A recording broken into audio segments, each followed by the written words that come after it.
Introducing acclaimed poet, memoirist, audio writer, and lucky for me, my dearest mentor, Garrett Hongo. Professor Hongo, in many ways, made me the poet and teacher I am today.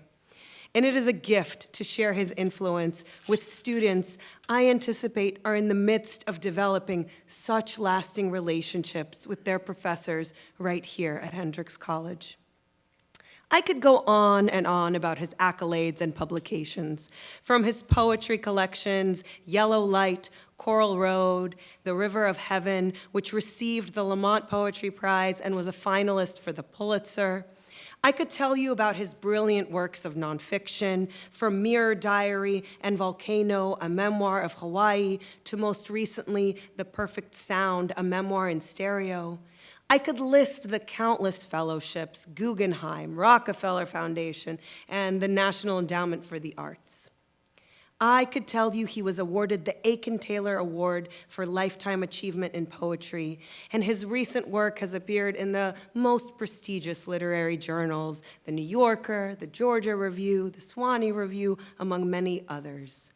But what I want to share with you is how I came to know Garrett Hongo in Eugene, Oregon, where he is Distinguished Professor of Creative Writing at the University of Oregon. As a young writer, I devoured his poems, feeling in them a longing to recover what is lost or forgotten by weaving together ancestry with the present moment. I heard voices that sang through me, demanding every syllable echo with music and meaning. The same feeling of longing towards familial history drove me to write and to study with Garrett, to learn from him how poetry holds the potential not only to remember, but to create story and song out of the unknown. It's difficult to settle on which memories of learning from Garrett to share, because any one of his students would tell you that their lives have been changed by him. He has been our Virgil through the poetic underworld, and most of us reached the surface to tell about our travels. Do I begin with how Garrett taught us to listen?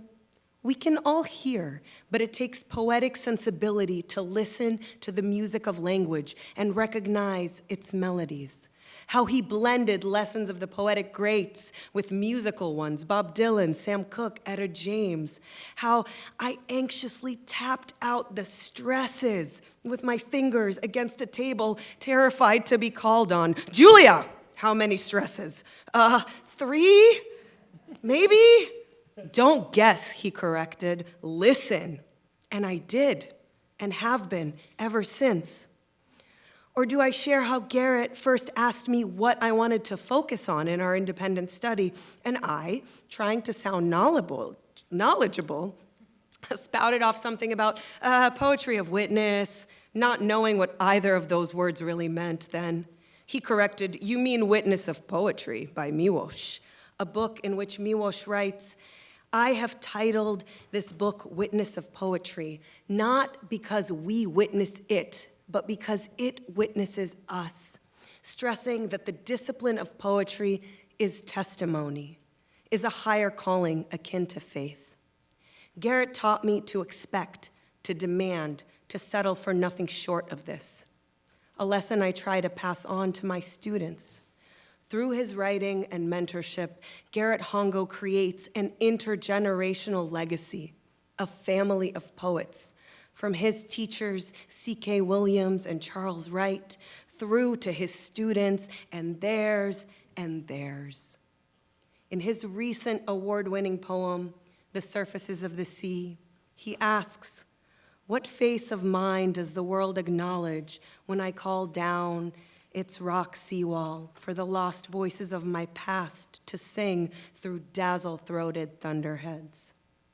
It is the face, I am saying, of a man who shapes the landscape with his words, who fills it with future generations of poets, bearing inside them the generations who have passed before.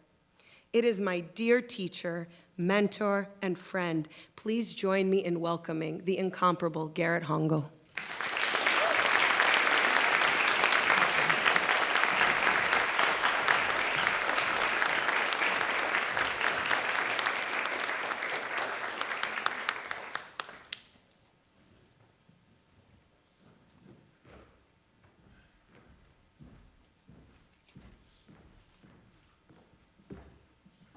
Well, you know, it's very nice to be here. Can you hear me?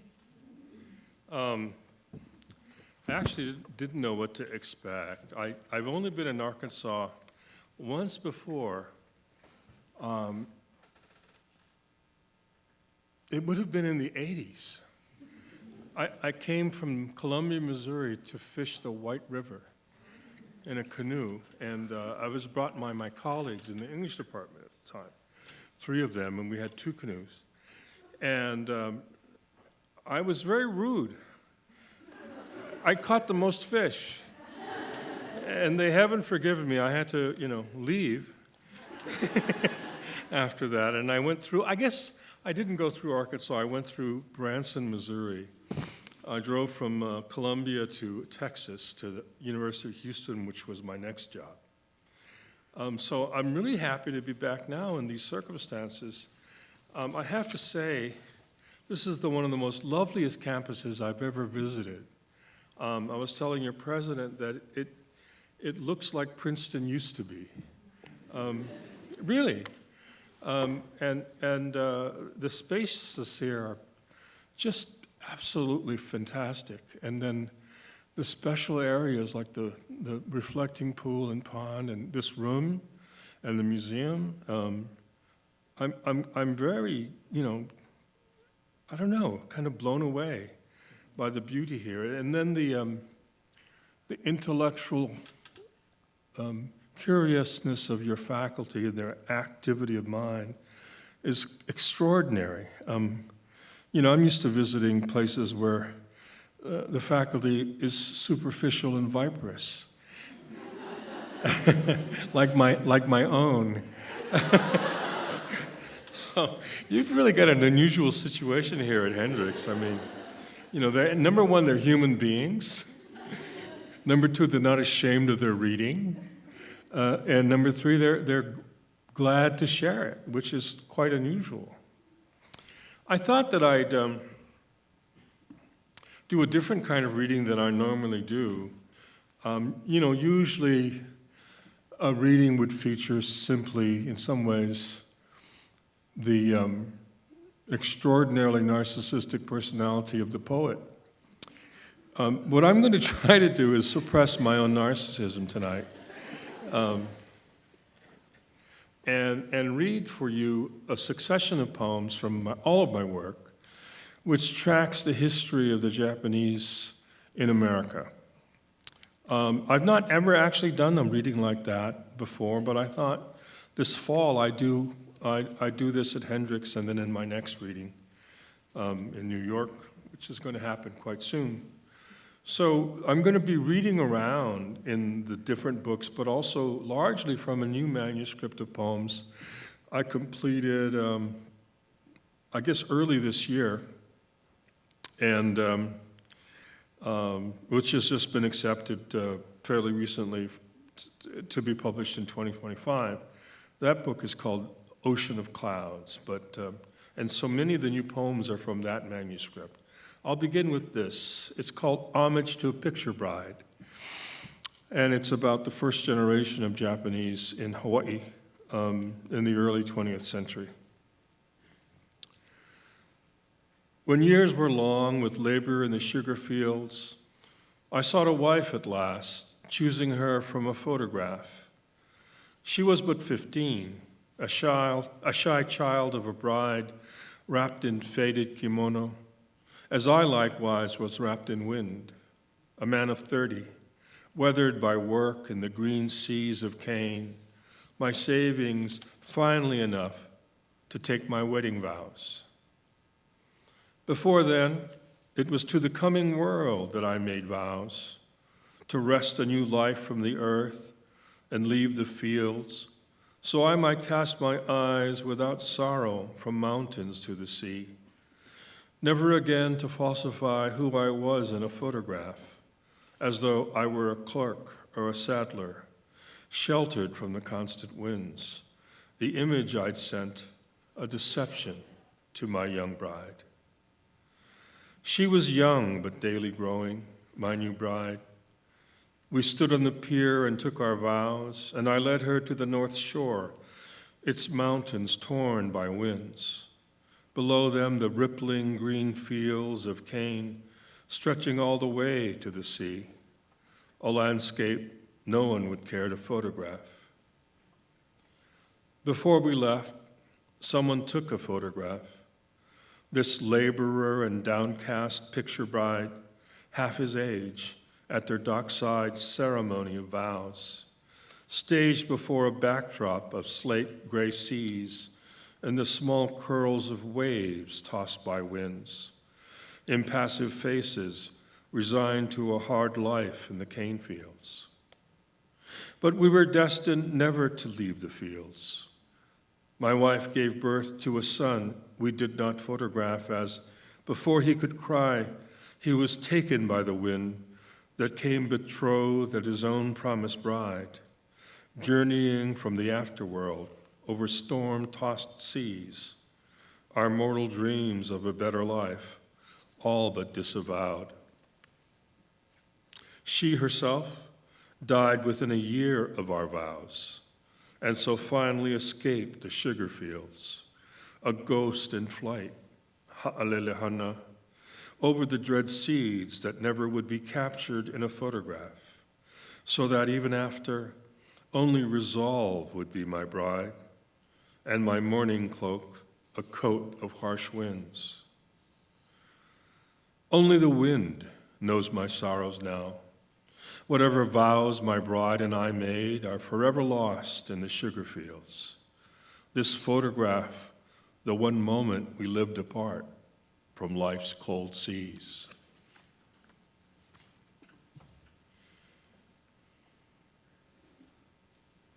So that's a poem of the first generation called the Issei in Japanese American language.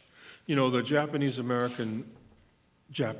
is quite different from Hyōjingo, which is the Japanese of Japan, because it's basically a kind of rustic Japanese, kind of like the demotic Greek of Theocritus, as compared to the high-tone Greek, let's say, of the eminent librarians of Alexandria.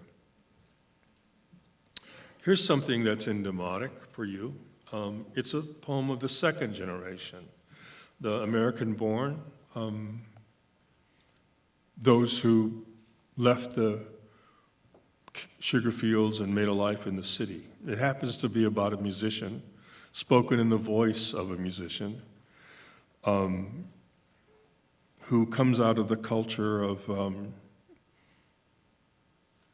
Hotel Street in Honolulu, which is Chinatown. Probably most of you don't know that before the so-called popular music of Hawaii, which is essentially hotel music, there was a scene in Chinatown, mostly, where the blues flourished, a style of blues brought to Hawaii by the deckhands on the ships that came through the Panama Canal, those deckhands being largely from the rural South, you know, the Mississippi Delta, where, you know, the blues arose in the first place. It had a very short life, though, in Hawaii, because it was, of course, taken over by hotel music. But during that time, there were some compositions, and one of them was recorded by Louis Armstrong in his Hot Five. It's called Hilo March by Joseph Ka'apena, and it's referred to in this poem. There's some Hawaiian words in here. I think they're contextually understandable, so I won't translate. And I'll just go through it. It's called An Oral History. Oh, the title, An Oral History of Blind Boy Lilikoi. Lilikoi is the passion fruit that was made into a schnapps that the singers would drink on stage, a kind of brandy, you know. It was their liquor. And I made up this character called Blind Boy Lilikoi. I came out of Hilo on the island of Hawaii, lapped steel and dobro like outriggers on either side of me, shamisen strapped to my back as I went up the gangplank to the city of Tokyo, running inter-island to Honolulu in the big pink hotel on Waikiki, where all the work was back in those days. I bought a white linen suit on Hotel Street as soon as I landed, bought a white Panama too, and put the Jack of Diamonds in my hatband for luck. Of my own, I had only one song, Hilo March, and I played it everywhere to anyone who would listen, walking all the way from Aloha Tower to Waikiki, wearing out my old sandals along the way. But that's okay. I got to the banyan tree on Kalakaua and played for the tourists there. The bartenders didn't kick me out or ask for much back. Zato no bozana. I went put on the dark glass and pretend I blind. I played the slack key, some hulas, and island rag, and made tourists go laugh singing Hapahale song, half English, half Hawaiian. Come sundown, I had to shoot. A contract entertainers would be along, and they no like manini like me, stealing the tips, cockroach the attention. I ride a trolley back to Hotel Street and Chinatown, change in my pocket, find a dive on Mauna Kea and play changalang with the Portuguese, paniolo with the Hawaiians, slack key with anybody, singing harmony, waiting for my chance to bring out shamisen. But hardly ever was. Japanese people no come bars and brothels like before. After a while, I just give up and play whatever. Dueling with ukulele player for fun, trading lick ass, practicing that happy-go-lucky all the tourists seem to love. But smiling no good for me. I like the stone face, the no emotion go show on the face, all feeling in my singing and playing instead. That's why Japanese styles suit me best. Shigin and gunka, ballads about warriors and soldiers' song in Japanese speech. I like the ki. I like the slap and chito-san of shamisen. I feel like I galvanize and the rain go drum on me, make the steel ring inside. That's when I feel, That's when I write. That's why me, I like the blues. Hear 'em first time from one Kurombo seaman from New Orleans. He come off his ship from Hilo, walking downtown in front S. Hata General Store, on his way to Manono Street looking for one crap game, play cards, or something like that. I sitting barber shop doing nothing but reading book. He singing, sounding good but sad. And then he bring his funny guitar from case, all shining metal with puka holes like one poinsettia spidering over the box. Make the teen kind sound, good for vibrate.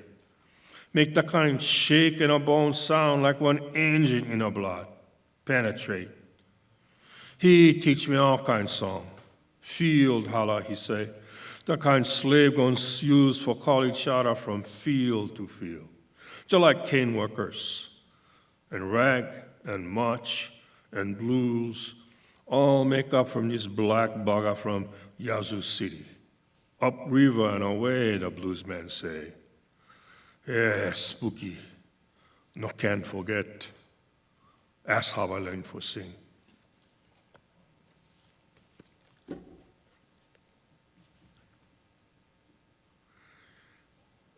Many of you have heard about what happened to a large part of the Japanese American community during World War II, that they were uprooted, evacuated from their homes on the West Coast, and incarcerated in camps throughout the Southwest, and even the South. One was here in Arkansas, in Roar.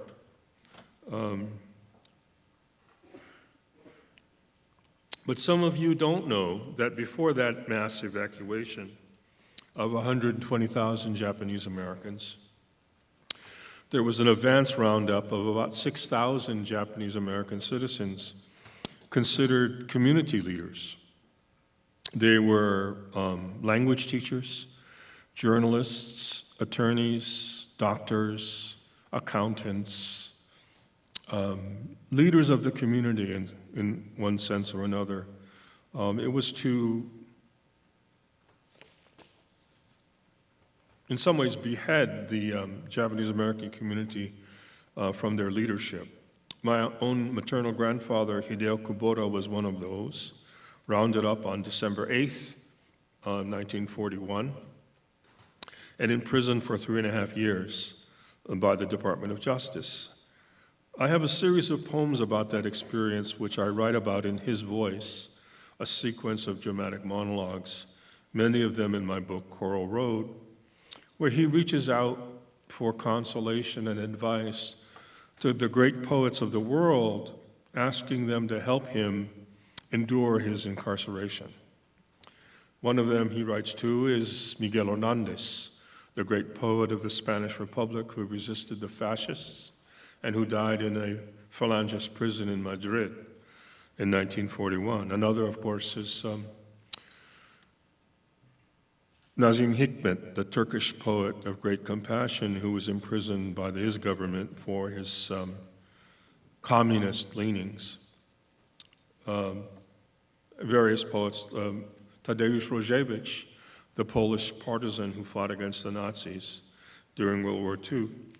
All these, of course, are a fiction. My grandfather never wrote those letters, but it was a way for me to enter his life and to occupy his spirit, but also to translate his spirit into terms of my own poetic career, my own poetic knowledge, my own epistemology as a literary individual in America.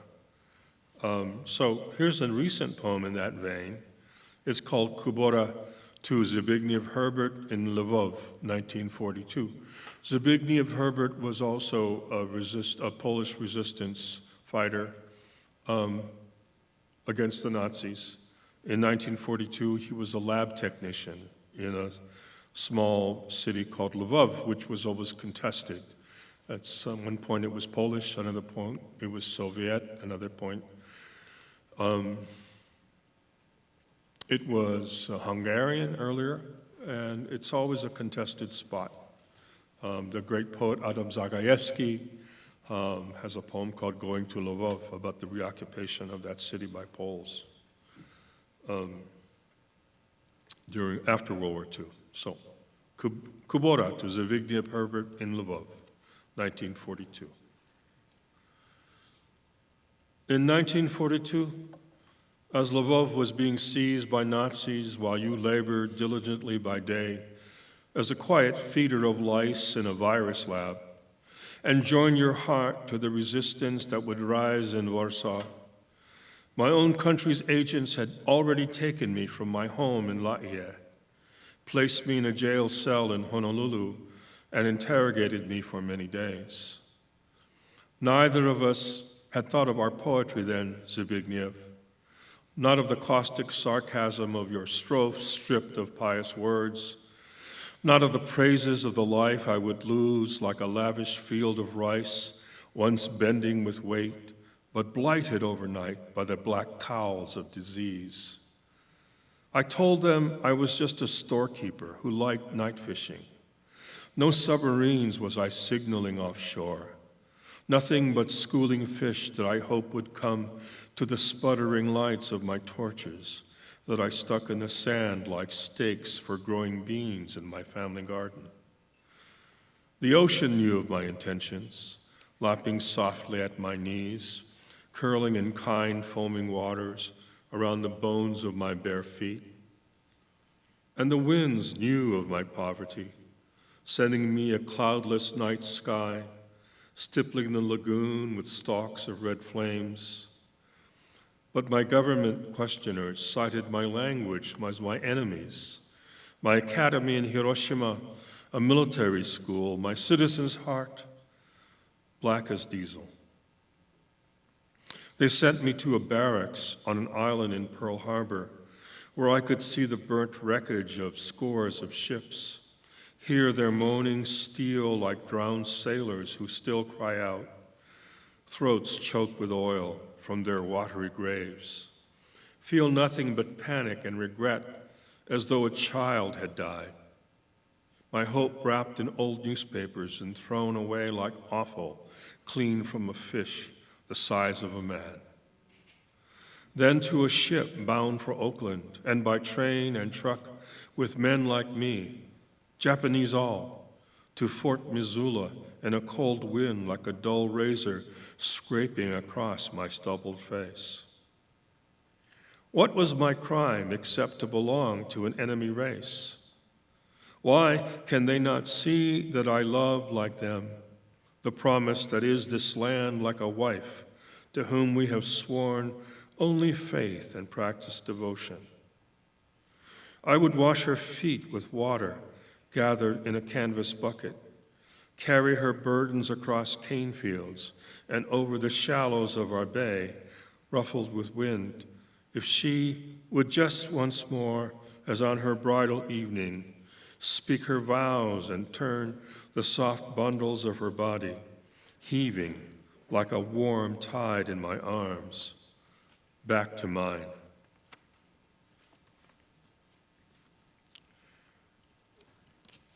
There was another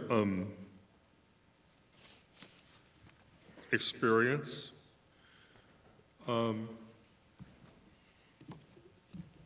Not completely unlike my grandfather Kubota, but of most of the mainland Japanese.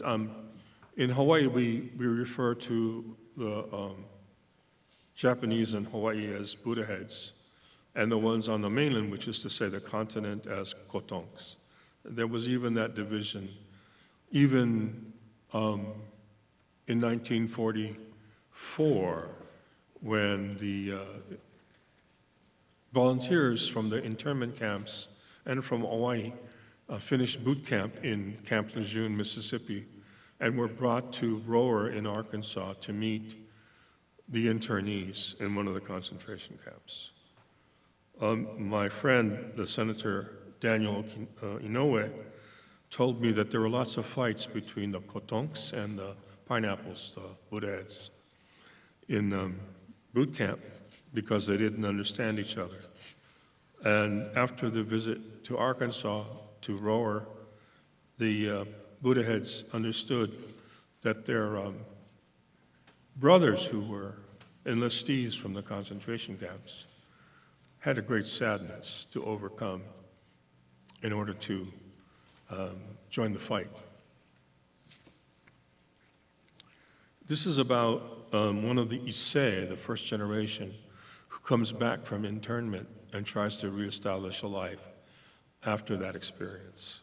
It's called Something Whispered in the shakuhachi. It is, shakuhachi is the 8-hole end-blown Japanese flute.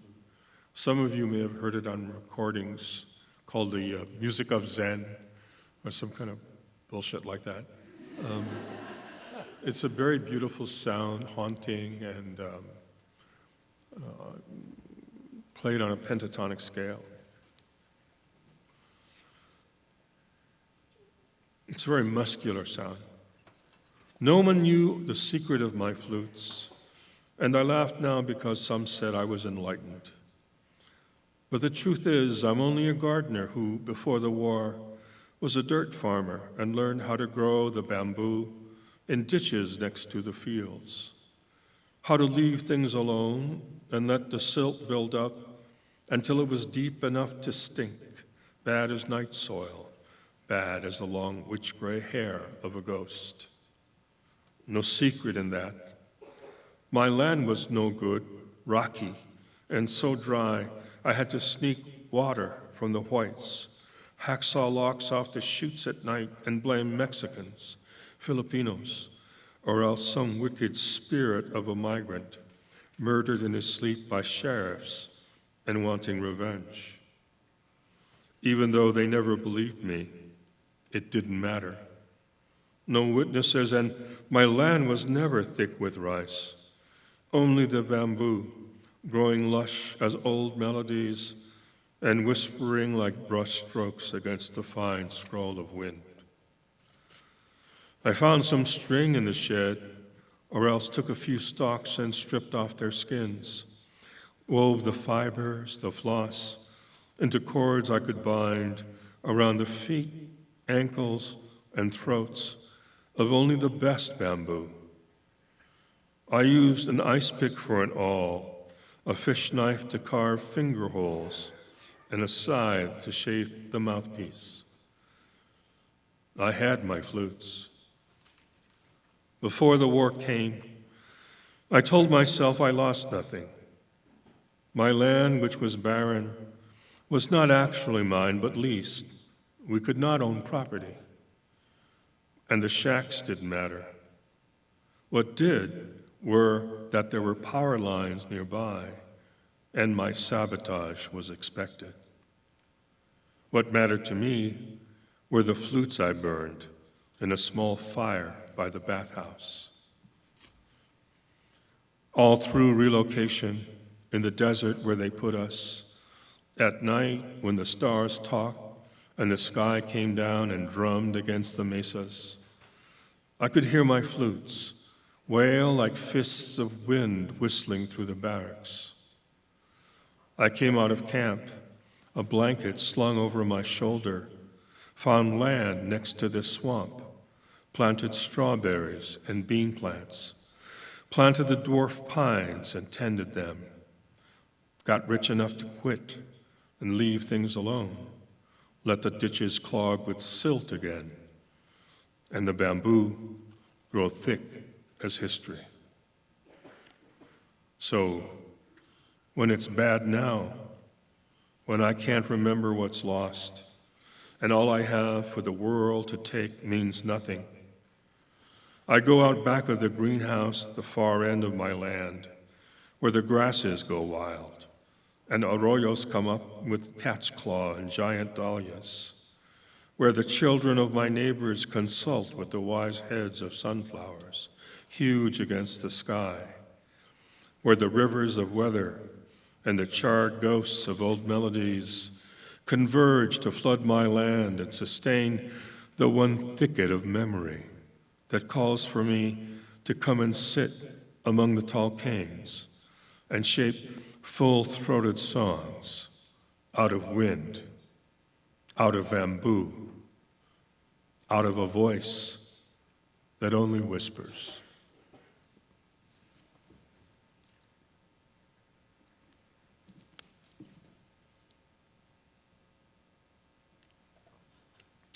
I didn't always know these things.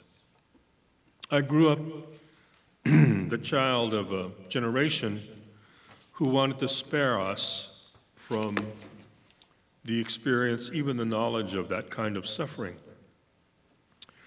But growing up in that kind of house where so much silence spoke profoundly of their experience, I knew there was more that I needed to know.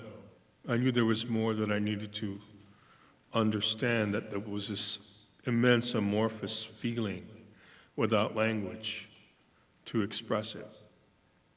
And so when I went to college, like many of you are now, I sought, I strived, I tried to understand, and I gathered knowledge from anywhere that I could, in the hope that it would articulate or allow me to articulate this great mystery, this great immensity of the unsaid. And it was mashed up with my own experience as a kid growing up, as a child in Hawaii, but also as a teenager in central LA, basically with a lot of black kids. My school was a third Japanese, a third black, and a third white. And it was, though advertised as it was as the most integrated and the first integrated school in LA, it was self-segregating. The groups sort of gravitated to each other. For some reason, it didn't sit well with me, so I would always cross and get in fights about it. You couldn't listen to white music if you were not black or Japanese. I mean, if you were black or Japanese. So I would start listening to hippie music, and I got a lot of shit for that. And I also learned to dance, black like that. And I don't know, it just seemed like wrong to me that we couldn't take advantage of each other, which is to say, learn from each other. And I think it came from the sort of, supposed multicultural thing that was going on in the Hawaii of my childhood. Anyway, I didn't like the sort of the resegregation stuff thing. This is a poem called Just My Imagination, and it refers to the great poem, Freudian slip, by Smokey Robinson, songwriter for Motown, and a song by the Temptations, recorded by the Temptations. For those of you who are in school now, that probably is like medieval English to you.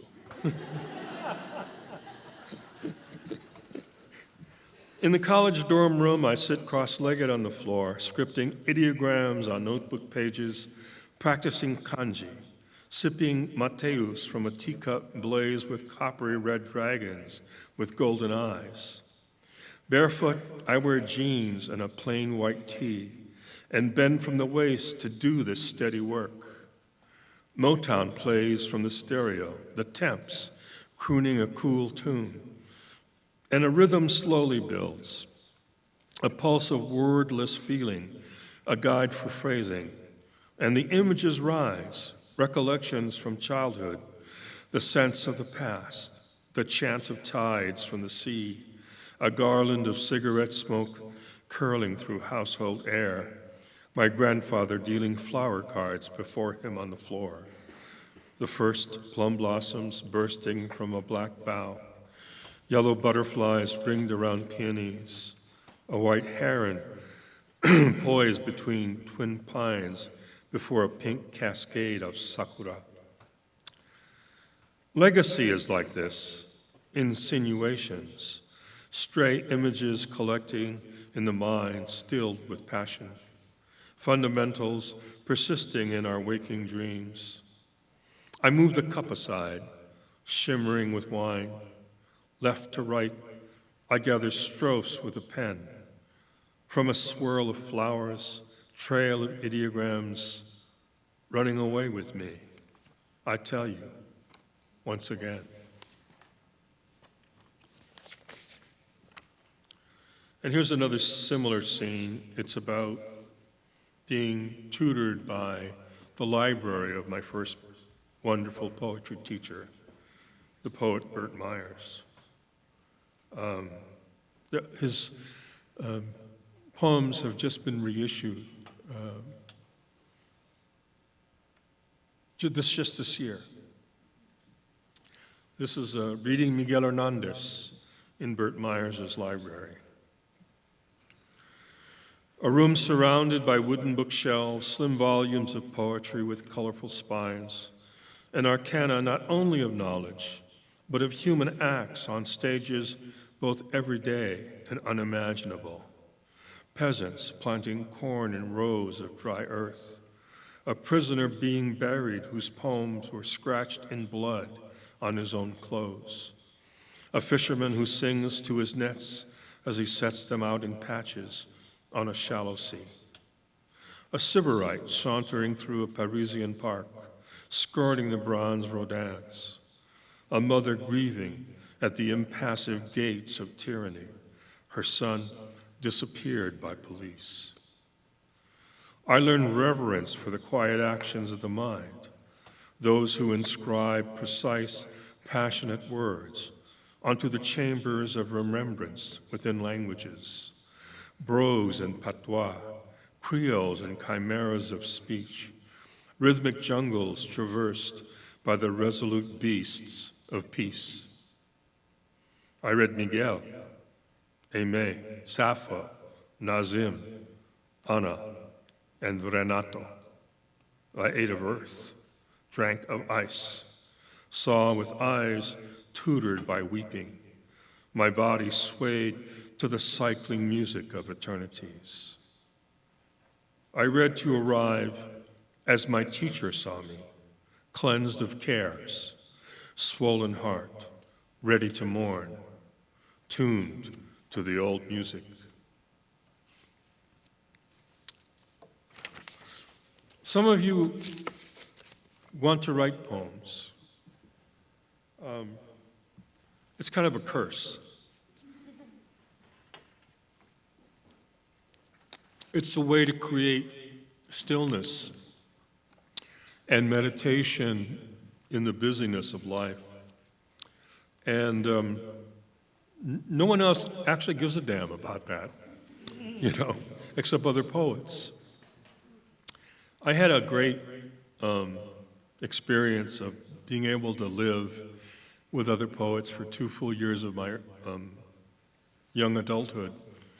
I went to an MFA program, a thing that some of my teachers disdained. They said, it's a professionalization, it's a travesty, it's a scam, it's this and that. But it wasn't that at all. It was a community. It was a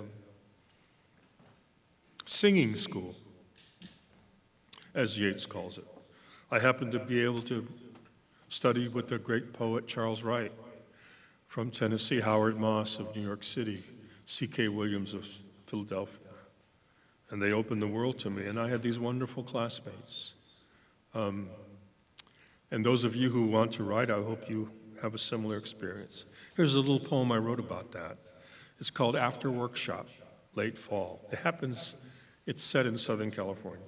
So, in Balboa, waiting for the ferry, Mike and I dockside at coffee, Yusef and Jones in the Vokes, with Elaine and Andy. From the car's AM, I can't help myself, cut through the light smog, chased all our worries. The waitress brought Mike a latte, half-calf. An oil slick from a yacht or small dory spread rainbows on the water, an aleph.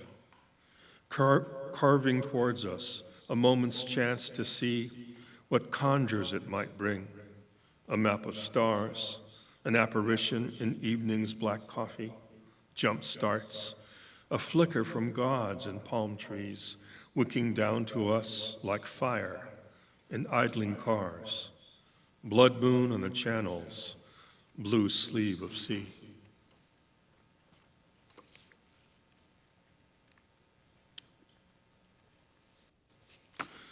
During that time, I was able to think, I was able to remember, John Wick. Isn't that what he wants to do, is remember? This is called On a Photograph of Civil Rights Demonstrators.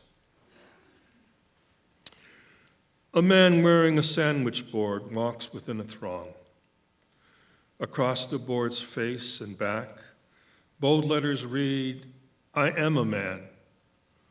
He feels a change is going to come, and it won't be long. With 200 others, he protests to right a grave wrong. Unfair pay for those thought less than men. He took a stand. Since Dred Scott, our country's laws had kept them down.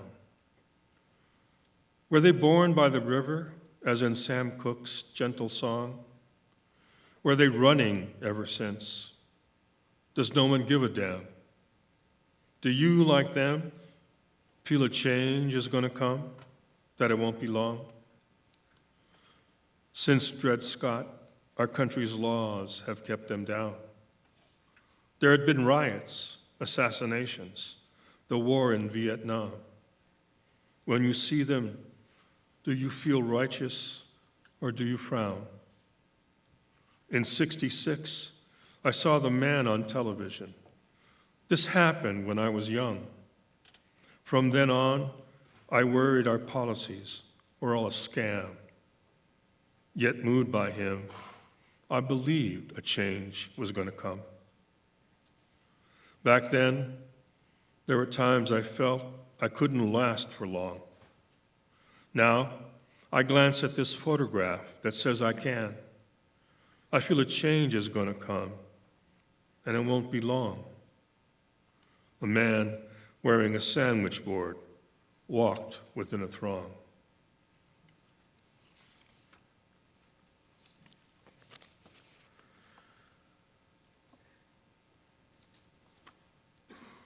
I had great teachers. I mean, I don't know what it is, but I just feel, great gratitude and a reverence, and I want my teachers to be remembered. Many of them have passed away already. When I was young, I had Burt Myers, and I also had Darcy O'Brien, a great literature scholar of Irish literature, and I had this guy who was from Central LA like me, African-American guy, expert on jazz and black drama and American literature, and basically full of shit. He was really something. He was also extraordinarily combative. He was known to take people out if he didn't like what they said or looked like, or if they got upset that he stole their girlfriend, that kind of thing. So, though I studied with him, I always kept 2 arms distance from him. One of his students was Wynton Marsalis. Another one was David Murray. He is the jazz critic Stanley Crouch. Maybe some of you know him by reputation. He was known in African-American circles as the hanging judge because he was free and criticized everybody. He took on Toni Morrison, Cornel West, and a lot of people thought he was a retro dude until he was the first African-American intellectual who came out in support of Barack Obama's presidency. Basically, they couldn't figure the dude out. But to me, he was just a guy from the street, like a lot of people I grew up with. But he just knew more than the rest of us. This is called Watching Turner Classics with Stanley Crouch at the Hebrew home, Riverdale. I've come from a continent away to your semi-private room at the Hebrew home here in Riverdale on the Hudson. I'm told Wynton has provided for you, that your ex still comes every other week, bringing news and fussing you, that you speak, but your timing is off, slowed, that you still talk girls, but slurred. Speaking of girls, his girlfriend in college was Marianne Williamson. I don't know if you all know who she was, or is, but she was full of shit then too. I was in an English class with her. I come in homage to see an elder, my mentor in jazz and arrogance. The man who taught me fight was love sometimes. Leather was cool, shades was cooler, that blood rules a heavy step, a muscular tread that shook the floorboards with each cock-of-the-walk strut up the aisle of a theater, arriving late, commanding attention, barking out the rules of a black aesthetic, a carny or corner man with his bandages and spit cup, patching up the pain, cuts and wounds with words from Langston Hughes.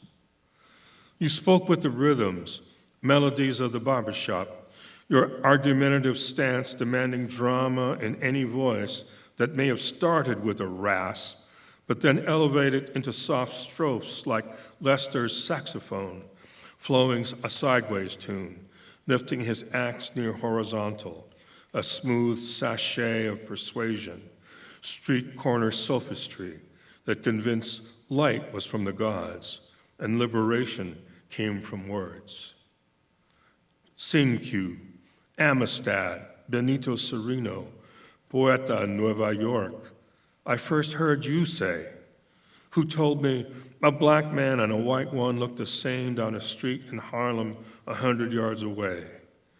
They both have the rhythm of jazz in their step, the beat of the street, the same pace, the flavor of motion, you said, or they'd both be dead. It's culture that brings us the game. It's bullshit mounds us apart. We are sons of Cain, one in the same homes, and seek a mutual ancestral heart. Post-war, it was television and movies pushed the Negro to demand desegregation, you suddenly state, your eyes still on a TV screen where Barbara Stanwyck in salon curls washes dishes in her kitchen, and Fred McMurray in a suit, his hat cocked back, dandles a cigarette, noirish, from his lips. He sat at her table, a newspaper in his hands, clueless as every day humdrum at a point before the fatal kick of the plot. Afro-Americans could see another way, moving pictures of revelation, and they wanted it, got off sharecropping, and moved their ass north. It was TV started us on the path to Brown v. Board of Education. Then you spun out a chorus of classic riffs, extended tropes and filigrees of rhetoric ornamenting your speech, a shattered voice rising to an airy tenor range before you quit, your eyes gone flat, you suddenly stone silent as I stood, heart-kicked, amazed like that.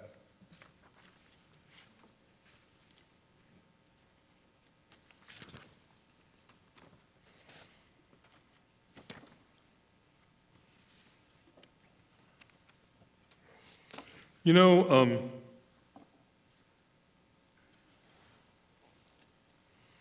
we can be tutored by toughness, by wisdom, by sorrow. It took me a long time to learn how to be tutored by gentleness. And I was saved in a way by becoming a father and seeing my children grow up gentle, like my brother and I weren't allowed to be. So I miraculously raised these three gentle children who are tutoring me in this other way. So let me just read one poem about that, and then I'll go into my last stage here.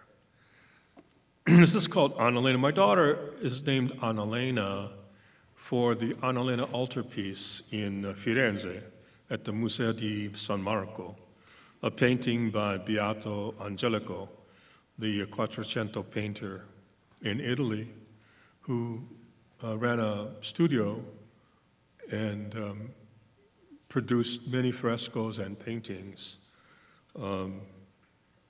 basically on stories, historia, from Christian, the Bible essentially, mostly the New Testament.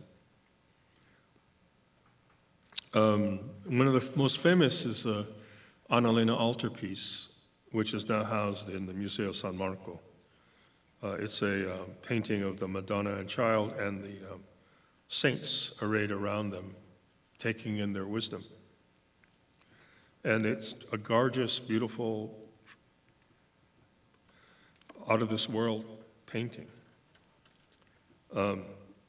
So, my daughter's named after it. Annalena staring into the sun. Kauai Tree Sanctuary, Hawaii. We'd started amidst woodside clumps of cactus, bearded with soft yellow spines, wind whipping at our backs as we climbed through grass and scrub, and past a sentinel ie to pause within a waist-high grove of acacia trees, their branches bouncing, that briefly sheltered us so we could gaze back at the gentle descent of the deep green land, rolling below out towards the gray glint of the sea that shimmered beyond. Alex stopped and took a picture. Annalena, 12, her brown hair spearing out in a halo from her head, like you see in the paintings of saints from the Quattrocento, rays of light in an aura, her raincoat blue as the folds of robe in a tondo by Michelangelo. The royal of landscape spread out like an arcane scroll with its green myths. She gazed at the yellow zigzag of sun as it broke through an archipelago of slate clouds and made a blaze of script over the sentient slope of lava land. An ampersand or treble clef it seemed that morphed into sosho, a sun shower of ideograms, the billowing calligraphy of words for wind, flowing through grasses of a meadow.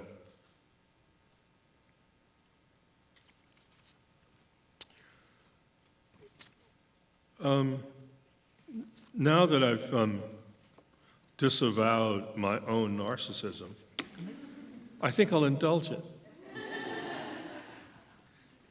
This last little bit I'll read is sort of about, as we used to say in LA, where I'm at.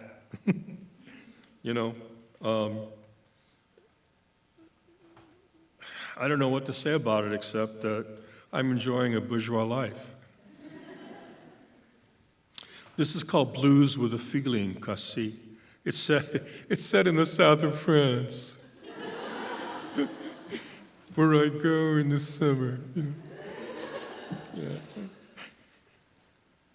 It's a hazy day, and an onshore wind blows in from off the Mediterranean in aeolian puffs that billow the straw-colored drapes I've drawn aside from this for this Dufy-like view of pleasure craft, zodiac boats, and double-deck tour cruisers off to the Calanques and their narrow bays of glittering Byzantine blues. A battered fishing dinghy and what looks like a Chris-craft nearly collide in the channel, and I can only consider the solace of waters shading from Celadon to Cyan. It's a better discipline than calculating my equity balance on May 28, 2005, than rowing in a flat scull cutting past the fearful prow of a dead future. Seagulls peep like Irenes, wearing white linen suits, skyjockeying and sailing in the graying zenith of woe. I'm just a Dharmakaya short of true enlightenment, myself and soul paralyzed between Baldo and the blues. What would the householder of the Azure Lotus say about my life without consolation? Issa about having lost nothing but the dew of morning to the engines of weather, these benign winds of non-change from Cyrenaica and Fezan. I make a fretful drama of cynosuric worries, the orchestral churn of care galloping over the currents in my blood like that frantic outboard on a boat half past the horizon and too far out for rescue or secure return.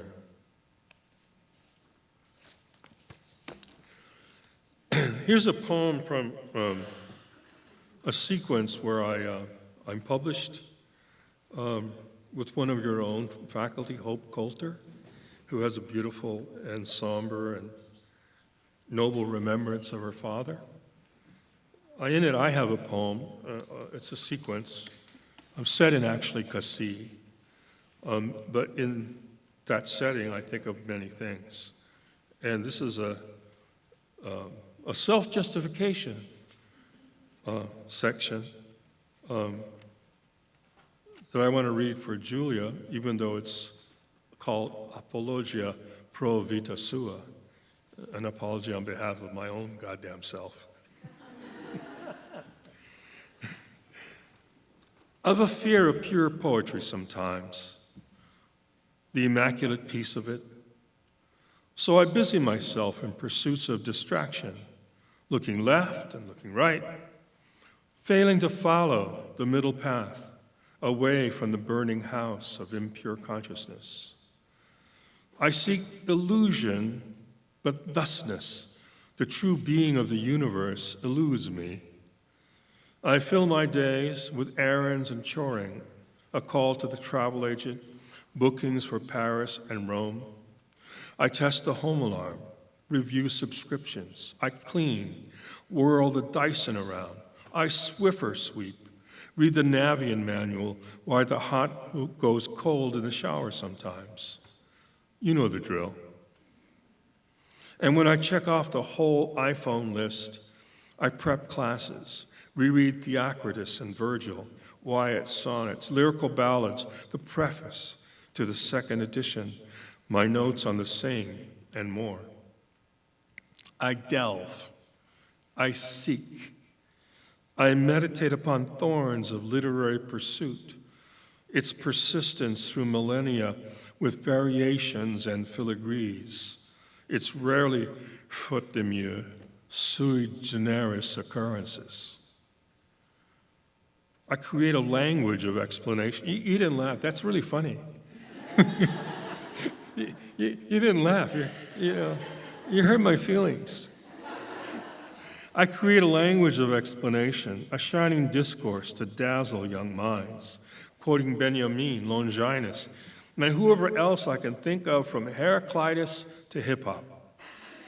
I mount Plato's chariot, coursing through a sky of the great unsaid, trailing a luminous stream of revelations, as though a comet had crossed their songless paths of common language.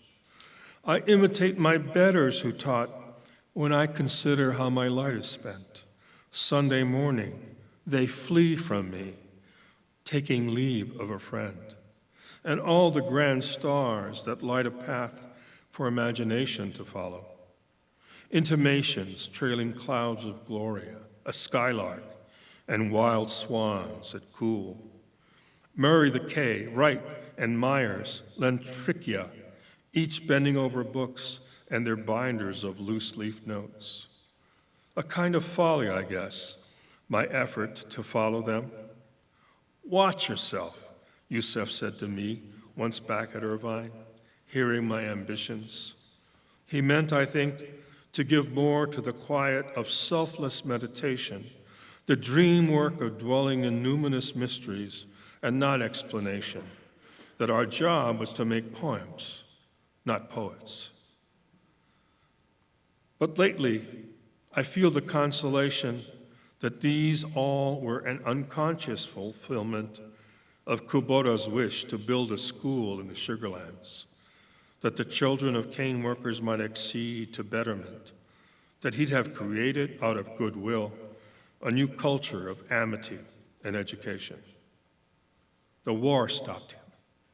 His school got shuttered, and he was dragged off to prison for sponsoring foreign nationals by the DOJ, fearing it was a step toward espionage. He raged about it all the nights of my childhood, and I gave him my faithful witness.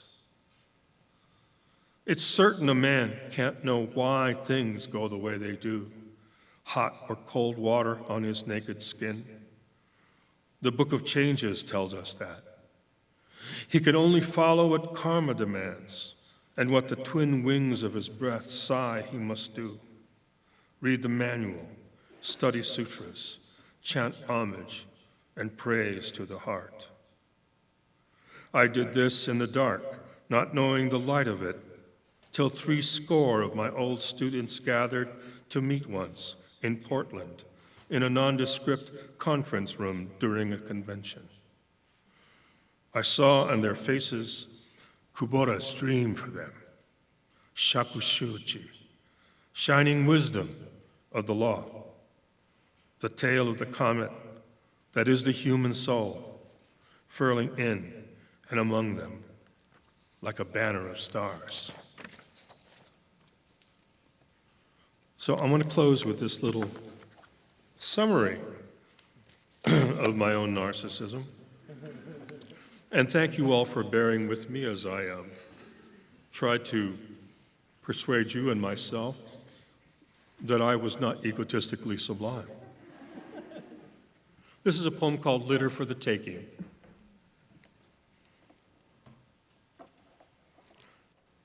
My dream life started in LA's concrete world, a cityscape of cheap apartments and palm trees, crowded asphalt streets, blacktop playgrounds, a swirl with immigrant Black and Asian kids, a wheeze of asthma in my chest, missing Hawaii and my playmate cousins, the sighing seashore that had, in foaming curls of white stories, given a pastoral and all its lore to paint my daydreams, vanish distress, and bring back the lost words of pitching waves, itinerant sellers of kulolo and fish, evenings of porch music and windward rains.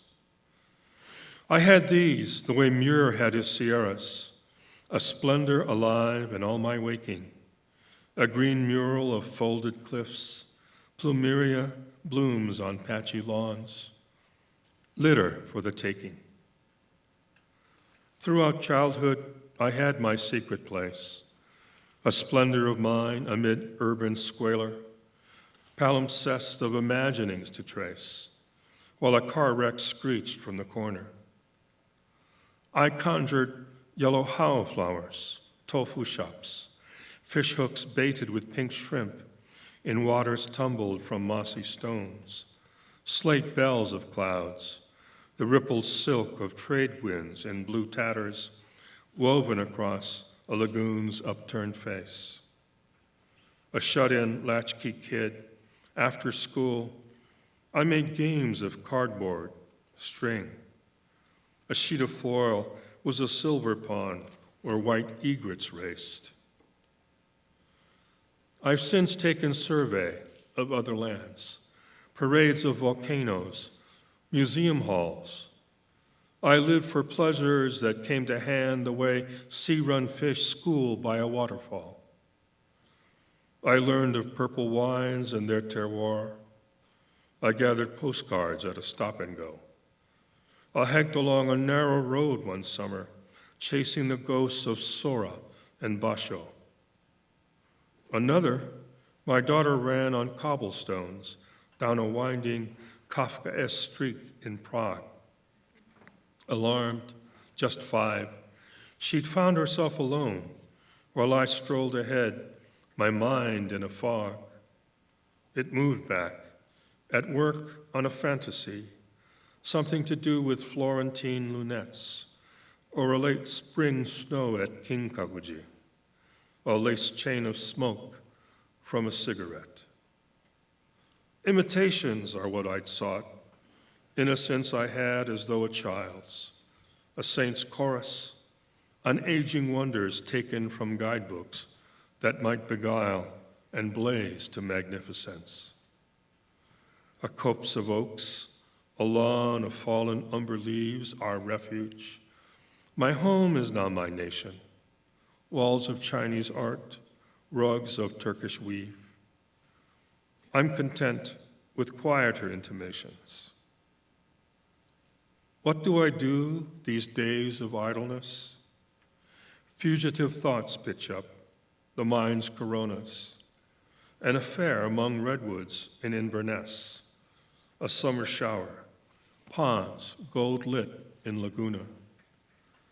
From memory, phantoms and their auras. It's as though I took a road up mountain through fog for watercress near Waimea, wham on the radio, then steady rain. Well, I dreamt an image, an idea that gave a moment's comfort when it came. Thanks a lot.